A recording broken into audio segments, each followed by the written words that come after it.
తాకట్లో ఉన్న మీ బంగారాన్ని విడిపించి ఆ రోజు ఆన్లైన్ రేటుకి కొంటాం. Sharma gold company. నమస్కారం, సుమన్ టీవీకి స్వాగతం. నేను మానస. ఈ రోజు మనతో పాటు ఉన్నారు ప్రముఖ శివ ఉపాసకులు శివరుద్ర సాధువు గారు. వారితో మాట్లాడదాం. స్వామి గారు నమస్కారం అండి. నమస్కారం అమ్మా. వినాయక చవితి వచ్చేసింది. ఇంకా ఊరువాడ ఎక్కడ చూసినా వినాయక మండపాలు, రకరకాల రూపాల్లో వినాయకులు మనకి దర్శనమిస్తున్నారు. అయితే కొంతమంది ఏమంటున్నారంటే, చూస్తూ ఉంటే పుష్ప హీరోలకు సంబంధించిన వినాయకులు కావచ్చు, లేదంటే మన లీడర్స్ కి సంబంధించిన వినాయకులు, ఇలా రకరకాలుగా కొలువు తీరుతూ ఉన్నారు. అయితే మన పండితులు, పురోహితులు చెప్తున్న మాట ఏంటంటే, ఇలా కాదు, పూజించుకోవడం అనేది మూల విగ్రహం ఏదైతే ఉంటుందో, అంటే ఏ రూపాన ఉంటారో వినాయకుడు అదే రూపంలో పూజించుకుంటేనే మంచిది అని తెలియజేస్తున్నారు. కాబట్టి దీని గురించి మనం మాట్లాడదాం. అసలు ఏ విధంగా ఎలాంటి రూపాన్ని వినాయకుడిని పెట్టుకుని పూజించుకుంటే మంచిది అనే విషయాలు తెలుసుకుందాం. శివరుద్ర సాధువు గారు ఉన్నారు, వారితో మాట్లాడదాం. గురుగారు నమస్కారం. నమస్కారం తల్లి. గురుగారు, ఇక్కడ వినాయక మండపాలు, వినాయకుల్ని పెట్టడంలో మనం చూసినట్టయితే ఎక్కువగా పిల్లలు, యూత్ నిమగ్నమై ఉంటారు. కాబట్టి వాళ్ళు కొంచెం కొత్తదనం కోరుకుంటూ ఇలా రకరకాల వినాయక రూపాలని వాళ్ళు కొత్తగా చేస్తూ ఉన్నారు. కాబట్టి ఈ కొత్తదనం కోరుకుంటూ కొత్తగా వాళ్ళు చేయడం అనేది కరెక్ట్ అంటారా, కాదంటారా? తప్పంటే గనక ఈ పిల్లలది తప్పంటారా, నిర్వాహకులది తప్పంటారా, లేదంటే ఇలాంటి డిఫరెంట్ రూపాల్లో తయారు చేసినటువంటి వ్యక్తులది తప్పంటారా? వ్యక్తులది తప్పు. తర్వాత యువకులలో కొన్ని చైతన్యపరిచే ఆలోచనలు తప్పు. తర్వాత మీరు అంటున్నట్టు డెకరేషన్ చేసుకోవాలి అనో, లేకపోతే బ్యాండ్ డీజే పెట్టుకోవాలి అని అనుకున్న వాళ్ళ ఏ తప్పు అనేదమ్మా. ఒక ఆలోచన చేసి చూస్తే తప్పులే. కానీ మేము చెప్పేది ఏంటంటే, ఒక సాధువులం కాబట్టి వినాయకుడి రూపమే చాలా చక్కటి రూపం తల్లి. మీరు గమనించి చూడండి, ఆయన రూపం ఎంత చక్కగా ఉంటుందమ్మా. గజాసురుడు ఆయన స్వయంగా మహాముఖంటిని గెలిచిన భక్తుడి తల అది. గజాసురుడు తీవ్ర తపస్సు చేసి గెలిచాడు తండ్రిని. గజాసురుడికి వరం ఏముండంటే, ఆయన ఒకటే మాట అంటాడు, తండ్రి తపస్సు చేసి ఏం కావాలి గజాసురా అని అడిగితే, మీరు మా గుండెల్లో ఉండాలి అంటాడు. అంటే తండ్రి అంటాడు, గుండెల్లో నేను ఉండడం అనేది నీకు ప్రమాదం గజాసురా అంటే, లేదు మీరు మాకు కావాల్సిందే, నాకు గౌరవం కావాలి మీరంటే అని అంటే, ఆయన గారు తండ్రి చెప్తాడు, నేను నీ గుండెల్లో ఉంటే నువ్వు క్షేమంగా ఉంటావు, కానీ నేను ఏ రోజైతే నీ గుండెల్లో నుంచి బయటకు వస్తానో ఆ రోజు నీవు మరణిస్తావు గజాసురా అని అంటాడు. ఎందుకు అలా కోరావు అని అంటే, గజాసురుడు ఏమంటాడు తెలుసా అమ్మ, నాకు మీలాగా అందరూ నన్ను పూజించాలని కోరిక అని అంటాడు. ఇప్పుడు ఆయన ఏమనుకుంటాడంటే, తండ్రి గుండెలో ఉంటే ఈయన అందరూ పూజిస్తారు ఈయనని అనుకుంటాడు. కానీ దేవాది దేవతలు అందరూ కలిసి తండ్రిని చూసి, ఇలా తండ్రి ఒక భక్తుడికి ఆయన శరీరంలోకి వెళ్ళిపోయి గుండెలోని కొలువై ఉండిపోయాడు అని ఆలోచన చేస్తే, పార్వతీమాత విష్ణు మహానీయుడి దగ్గరికి వెళ్తే తండ్రి అంటాడు, ఓహో, ముక్కంటిని తీసుకురావడం మహా కష్టమే. ఎందుకంటే తండ్రి ఏదో యుద్ధంలో ఉన్నాడో లేకపోతే తపస్సులో ఉన్నాడో అంటే భంగం చేయొచ్చు. కానీ తండ్రి ఒక వరం ఇచ్చిన తర్వాత ఆ వరానికి అర్హత తీసుకొని అక్కడ ఆ వరానికి మర్యాదలో ఉన్నాడు. కాబట్టి భక్తుల నుంచి భగవంతుని ఎప్పుడు దీనికి రాదు. మన దగ్గర ఇదైతే రాసింది కదా, అలా ఉన్నప్పుడు కష్టమే అని చెప్పేసి వీళ్ళందరూ వెళ్ళి గజాసురుని మెప్పించి తండ్రిని తీసుకొని వస్తారు. వచ్చే సమయానికి పార్వతీమాత అక్కడ ఒక ద్వారపాలకుడు నాకు అవసరం, నన్ను రక్షించడానికి, ఈ ఇంటిని చూడడానికి అన్నప్పుడు తండ్రిని పసుపుతో చేసిన ఆ తరుణం మనందరికీ తెలుసు. జయ గణేష, బాల గణేష అనే దాంట్లో చూస్తాం. అలా చేసినప్పుడు తండ్రి వ్యూహం చాలా గొప్పది అంటాం. ఇక్కడ తండ్రి ఏం చేశాడు, విష్ణు మహానీయుడు పిలవగానే బయటకు వచ్చేసిన తర్వాత గజాసురుడి ఇబ్బంది, కోపం వచ్చేస్తుంది. అలా ఎలా పిలుస్తారు, ఇచ్చిన వరం నా భక్తుడు ప్రాణం పోతే నేను ఎలా, నా పరిస్థితి ఏమిటి అని తండ్రి బాధతో దుఃఖంతో కైలాసానికి వస్తూ ఉంటాడు తల్లి త్రిశూలం పట్టుకొని. ఆ సమయానికి ఇక్కడ వినాయకుడు ఉండడం చేత తండ్రికి తీవ్రమైన ఆగ్రహం రావడం, అడ్డుకోవడం చేత త్రిశూలంతో ఒకసారి తలని వధించడం జరుగుతుంది, తీసేయడం. తండ్రి చేసిన వ్యూహంలో పార్వతీమాత హడావిడిగా రాగానే ఇక్కడ ఇలా జరిగిందంటే, అక్కడ నుంచి గజాసురుడి తల తీసుకొచ్చి పెట్టడం చరిత్రలో దాగున్న పురాణం ఇది, చాలా గొప్పది. అలా పెట్టినప్పుడు ఏం జరుగుతుంది ఇక్కడ అంటే, గజాసురుడి కోరిక నన్ను పూజించాలి అందరూ, ఒకటి నెరవేరింది. రెండవది, వినాయకుడు లోకానికి రక్షకుడు ఎలా అయ్యాడు. బాగా గమనించాల్సిన ప్రశ్న ఏంటంటమ్మా, ఏనుగు దానికి ఉన్నంత శక్తి ఏ జంతువుకు లేదు. సుమారు అది 2000 సంవత్సరాలు 1500 సంవత్సరాలు బతుకుతుంది. మళ్ళీ దాని యొక్క ఆకారం చూస్తే ప్రతి గుడిలు గోపురాలలో పూర్వం రథాలకి, తర్వాత గొప్ప గొప్ప కార్యక్రమాలకు వాడేవాళ్ళు, ఒక పూజ. ఇప్పుడు తండ్రి యొక్క రూపాన్ని భక్తుడు పూజించాలి నాకు అని కోరుకున్నప్పుడు వినాయకుడి యొక్క పాత్ర బ్రహ్మ, విష్ణు, పార్వతీమాత, మిగతా దేవాది దేవతల ఆశీర్వాద బలం.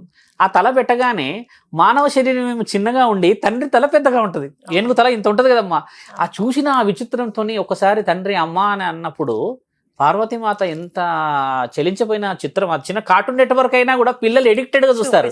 అలా ఆ తరుణం చూసి బ్రహ్మ ఒక ఆలోచన చేస్తాడు, ఇక పైన సృష్టికర్తనైన మేము ప్రతి పని విశేష వివరణలో నీవు కార్యసిద్ధి వినాయకుడు కావాలి అంటారు. అంటే కార్యానికి సిద్ధి ఎందుకు అయ్యాడు ఆయన గారు? ఇది కూడా గమనించాలి. అసలు ప్రజలకు తెలియాల్సింది ఏంటంటే అమ్మా, వినాయకుడికి మొదటి పూజ చేయడం వల్ల నీకు 5 లాభాలు తల్లి. ఆ 5 లాభాల గురించనే ఆయనను పూజించవలేను. ఎందుకు పూజించవలేను? ఇప్పుడు వినాయకుడికి ఎవరు పిల్లలని ఇవ్వరు పెళ్లి చేసుకోవడానికి. ఆ రూపాన్ని చూసి ఆయన భోజన ప్రియుడనో లేకపోతే లడ్డూలు తింటాడనో చేసే ఆ చిన్న చిన్న కార్యక్రమాల్లో ఏదో మొత్తానికి అలా ఏకపోయేసరికి బ్రహ్మ సొంతంగా 2 పుత్రికలను పుట్టించుకుంటాడు ఆయన. ఆయన పేరు వచ్చేసి బుద్ధి, సిద్ధి. వీళ్ళిద్దరిని పుట్టించుకొని తండ్రికి పెళ్లి చేసే ఏర్పాటు చేస్తే వాళ్ళిద్దరికి కొడుకులు పుడతారు, ఒక్కొక్కరు కొడుకు. వాళ్ళిద్దరి పేరు శుభం, లాభం. ఇప్పుడు శుభం, లాభం అని అందరికీ తెలుసు, కానీ వినాయకుడి యొక్క పిల్లలని ఎవరు తెలియదు. నీకు ఒక వినాయకుడిని నువ్వు పూజించడం వల్ల బుద్ధి వస్తుందమ్మా. సిద్ధి అంటే డబ్బులు, శుభము, లాభము. నీకు బుద్ధి వచ్చి డబ్బులు వచ్చి అందులో శుభం కలుగుతుంది, లాభం కలుగుతుంది. మరి ఎందుకు కాదా ఆయనను పూజించేది? ఒక విషయం అయితే తనయుడిని గెలిచినాడు అంటే తండ్రి తల్లిదండ్రుల్ని గెలిచిన తత్వం చూసి ఆ తండ్రి 2 తల్లిదండ్రుల మధ్యలో కూర్చున్నప్పుడు తండ్రి వచ్చేసి నెమలి మీద కార్తికేయుడు అలా వెళ్తే ఈయన గారు ఇక్కడే తిరిగి వాళ్ళిద్దరిని మెప్పించిన ఆ తరుణం పరమశివుడు నాకున్న విలువను నీవు సంపాదిస్తావు విఘ్నేశ్వర అని చెప్పిన ఘనమైన చరిత్ర మనది. ఇక్కడ చూడండి అమ్మ, ఎక్కడా కూడా తండ్రి యొక్క వివరణలో మనం తక్కువ మాట్లాడలే. ఇప్పుడు నువ్వు బ్యాట్ పట్టుకొని ఈడ బాల్ పట్టుకొని ఇట్లా పెడితే మరి తండ్రి నిన్న ఆశీర్వాదం దేంతో ఇవ్వాలి? బ్యాట్తో ఇవ్వాలా? కొంచెం ఆలోచించాలి. కాబట్టి అవమానం చేసే హక్కు లేదు. ఆయన భోజన ప్రియుడు తల్లి. అక్కడ భోజన ప్రియుడు అంటే కూడా అర్థం కూడా తెలుసుకోవాలి చాలా మంది. ఆయన ఏనుగు పెట్టగలమా? అందుకే ఆయన ఎప్పుడు ఆయన డ్యూటీ తినడమే. ఆయన ఏం చేశాడు? గొప్పతనం. మహాభారతాన్ని రాశాడు తల్లి. వినాయకుడు మహాభారతాన్ని రాశాడని ఎంతమందికి తెలుసు? మహాభారతాన్ని రాశాడు. వేదవ్యాసుడు చెప్తే 18 సంపుటాలను రాశాడు. రాసింది మన గణేశుడు రాశాడు అని అంటే ఆయనకు తెలివి ఉందని అర్థం కదా. మిగతా దేవతలకి ఎందుకు ఇవ్వలేరా ఆఫర్? మీరు అన్నట్టుగా ఈయనకి ఎందుకు ఇచ్చారంటే ఆయన దగ్గర బుద్ధి ఉంది, ఆయన దగ్గర సిద్ధి ఉంది, తెలివి, పెద్ద చెవులు అంటే విషయం వింటాడు, చిన్న నోరు, తక్కువగా మాట్లాడతాడు, షార్ప్గా చూస్తాడు దూరం. ఆయన చేసే ప్రతి కార్యక్రమంలో అంతరార్థం మనకిచ్చారు మన పూర్వీకులు కదా. ఈ రోజు నువ్వు వివరంగా చేసేసి బాహుబలి పోస్టర్ పెడితే అమ్మ చాలా అవమానపరిచాం. ఆయన ఇచ్చింది దేనికి? నీకు బుద్ధి, సిద్ధి, శుభము, లాభం అని ఇచ్చేవాడిని నువ్వు ఇలా కూర్చోపెట్టుకొని ఆ బొర్ర ఇలా కనబడేలా పెట్టి ఒక 2-3 కిలోల లడ్డు పెడితే ఆయన దాన్ని ఆరాగిస్తూ చూస్తూ మనకు ఆశీర్వాదం ఇవ్వడానికి చూడగలడు. నువ్వు ఆయన చేతులన్నిట్లో నువ్వు బాల్ పెట్టి బ్యాట్ పెట్టి ఇంకేదో పెట్టేసేసి ఆడ కింద లడ్డు పెడితే ఆయనకి కూర్చుంటేనే తినడానికి ఆ కిందికి వంగడు అని అంటారు. అలాంటిది అంత పెద్దగా భారీగా కూర్చోబెట్టి మనం పెట్టగలమా అమ్మ? ఆయన అవమానపరిచినట్టు కదా. ఇది తీవ్రంగా ఒక సాధువులాగా మేము ఖండిస్తాం. ఎందుకంటే అమ్మా తండ్రి గౌరవాన్ని మనం అగౌరవపరిచే హక్కు లేదు. దేవాది దేవతలే ఒక రూపాన్ని ఇచ్చారు. ఇప్పుడు ఈరోజు ఏనుగు రూపమే మనం అందరం పూజిస్తున్నాము, లేకపోతే ఇంకేదో రూపాన్ని మనం పూజిస్తున్నాం అని అంటే ఒక్కసారి పరమశివుడి అవతారం చూడండి. దేవతలు ఎప్పుడు మనకు తప్పు చేయలేడు. గజాసురుడికి ఇచ్చిన వరం చేత ఆయన ఇష్టమయ్యి తండ్రి ఈ ఎడమ నుంచి కుడికి ఏనుగు చర్మం ఉంటుంది శివుడికి. మీరు ఫొటోస్ చూడండి. ఆయనని మర్చిపోలేక ఆయన చర్మం పెట్టుకుంటాడు. ఇటువైపు నుంచేమో పులి చర్మం ఉంటుంది. 2 చర్మాలు ఉంటాయి తండ్రికి. ఎంత గొప్ప మాట అమ్మ. ఒక భక్తుడు అంటే ఎంత దగ్గర. మరి మనం ఏం చేస్తున్నాం? డమ డమ డమ డమ వాయించి నువ్వు ఆడుకో, ఆయన కూడా ఆడతాడు అందులో. కానీ ఆయన రూపాన్నే నువ్వు తీసేస్తే మరి ఎవరు వచ్చి ఆడాలి అందులో? మహేంద్ర సింగ్ ధోని వచ్చి ఆడాలా? ఆ బ్యాట్ పెడితే, హీరోలు పెడితే అలా వచ్చి ఆడగలరా తల్లి? తప్పు. ఈ విషయంలో నాకు ఒకటి గుర్తొచ్చింది. పార్వతీదేవి కూడా ఎంత ముద్దుగా తయారు చేసుకున్న నా కొడుకు తల నరికేసి వినాయకుడిది పెట్టావు, చూడ్డానికి ఎలా ఉంది, నా కొడుకు మోకమే కదా చాలా బాగుంది అన్నప్పుడు కూడా శివుడు మార్చడానికి అంగీకరించలేదు. నువ్వు అనుకున్న విధంగా నువ్వు ఎలా భావిస్తావో అలా నీకు కనిపిస్తాడు కానీ మార్చడానికి వీల్లేదు అన్నాడు కదా. కానీ అంటే అది పురాణాల్లో చెప్పిన కదా. పురాణాల్లో కానీ మనం మార్చేసాం. ఇప్పుడు తండ్రి మార్చిన తల పెట్టినప్పుడు కూడా అందరూ మొదట ఆశ్చర్యపోతారు. ఒక్కొక్క వరం ఒక్కొక్క దేవుడు ఇస్తాడు. ఆయన అలంకార ప్రియుడు తల్లి. మీరు బాగా గమనించండి అమ్మా, ఏ దేవుడికైనా అలంకరణ చేసుకోండి ఒక రూపం చక్కగా కనబడుతుంది. కానీ వినాయకుడికి అలంకరణ చేసి చూడు తల్లి, ఆయన సపరేషనే వేరే ఉంటుంది. వినాయకుడు మళ్ళీ ఆయన 2 రాక్షసులను చంపిన గణనీయమైన వాడు. ఆయనకి మనము కేవలం గరిక ఎందుకు పెడతాం పూజలో? ఆయన ఒక రాక్షసుని చంపినప్పుడు శరీరం అంతా వేడి మంటలు మంటలు అయినప్పుడు ఆ గరిక వేస్తారు. వేసినప్పుడు ఆయన చల్లబడ్డాడు అనేది శాసనం మన దగ్గర ఉంది. ఆయన మూషికుడిని కూడా రాక్షస రూపం నుంచి చంపే ఆయన గారు అంటారు, మిమ్మల్ని అది చేశానని చెప్పి నేను మీతోనే ఉండాలనుకుంటా అంటే ఆడ పడి ఉండానో లేకపోతే ఏదో చేస్తూ ఉంటే నేను తిన్నది ఆటలు తినాలి చేయాలి అని అన్నప్పుడు ఆయన చిన్న చిన్నగా తీసి ఎత్తుకుపోతుంటాడు కదా, చిన్న రూపం మీద ఉంటాడు. కానీ ఏ రోజున వినాయకుడు మూషిక మీద వాహనం మీద పోయినాడు కనబడ్డాడు తల్లి, ఎక్కడ కనబడ్డా ముందే పెట్టుకుంటాడు. వాళ్ళ భక్తిని మనము అల్లో ఒక జీవిని హింస పెట్టినట్టు ఎక్కడ దేవుళ్ళు లేరు తల్లి, ముంగడే పెట్టుకున్నాడు. వినాయకుడు ముందే అదే తినేస్తుంది వచ్చి. ఆయన ఏమైనా అన్నాడా? ఎక్కడనేమో చేశాడా? ఇది మనం తెలుసుకోవాల్సింది ఏంటంటే అమ్మా, మన హంగు హరబాటం కోసం దేవతలని తక్కువ చేయకూడదు.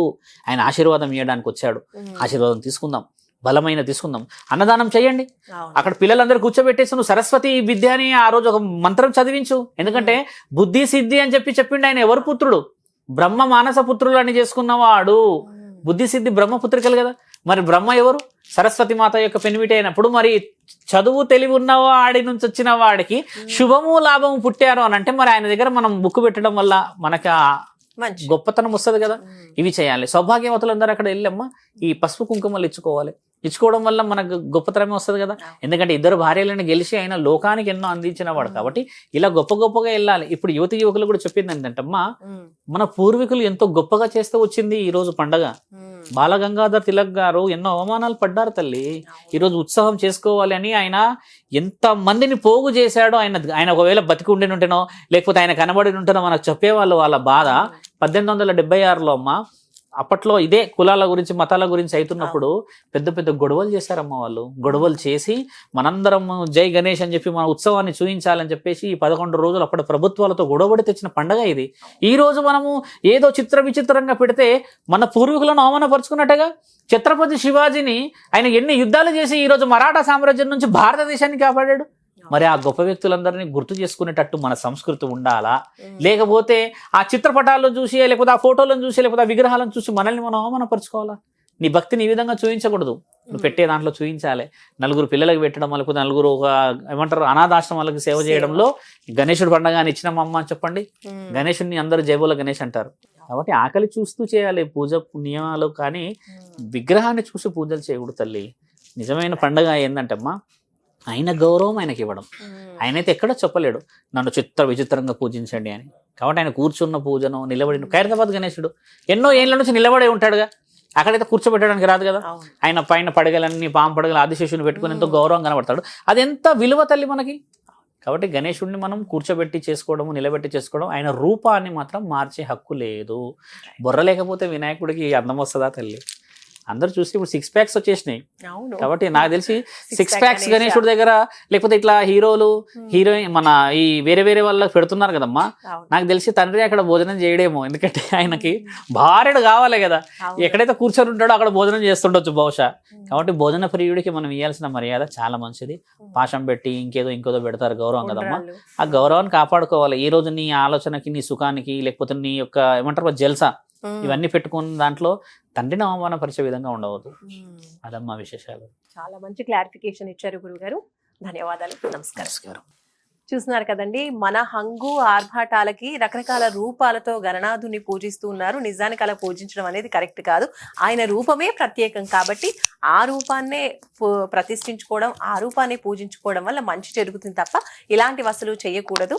కావాలంటే మీ హంగు ఆర్భాటాలు ఇంకో విధంగా సేవా కార్యక్రమాల్లో అలాంటి విషయాల్లో చేసుకుంటే మంచిది అని మనకి గురుగారు తెలియజేస్తూ ఉన్నారు. చూస్తూనే ఉండండి సుమన్ టీవీ. నమస్కారం.